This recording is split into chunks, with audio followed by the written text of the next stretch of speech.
எதிர்பாராமல் இந்த இடி தாக்கி இறந்து போன அந்த குடும்பங்களுக்கு ஒரு இழப்பீட்டு தொகை கொடுத்து ஆறுதல் அளிக்க ஒருத்தரும்.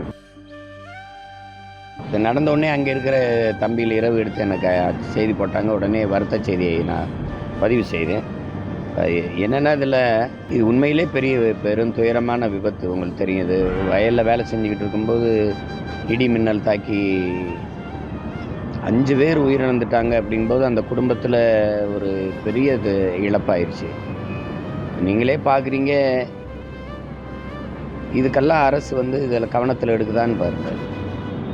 ஒரு உழைக்கும் மக்கள் அன்றாட உழைச்சாதான் வாழ முடியுங்கிற வறுமை நிலையில் இருக்கிற மக்கள், சிற்றூர்களில் வாழுகிற பொருளாதாரத்தில் மேம்படாத மக்கள், இப்படி ஒரு பேரிடர், அது ஒரு பேரிடர் தான். திடீர்னு எதிர்பாராத விபத்து, இடி தாக்கி இறந்து போகிறதுங்கிறது, சாராயம் குடிச்சு சாகிறதுங்கிறது, அதெல்லாம் திமிர்.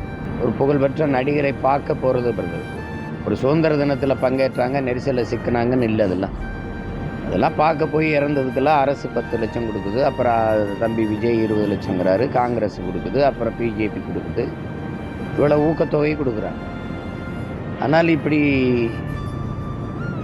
எதிர்பாராமல் இந்த இடி தாக்கி இறந்து போன அந்த குடும்பங்களுக்கு ஒரு இழப்பீட்டு தொகை கொடுத்து ஆறுதல் அளிக்க ஒருத்தரும். சாராயம் குடி செத்தா போய் எல்லாரும் பார்க்குறாங்க, இங்கே போய் செத்தா எல்லாரும் பார்க்குறாங்க. தூத்துக்குடி துப்பாக்கி சூட்டில் செத்ததுக்கு எத்தனை பேர் பார்த்தாங்க?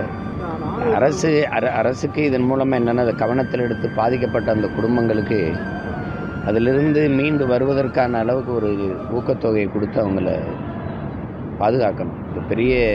இது ஒரு பேரிடர் இது.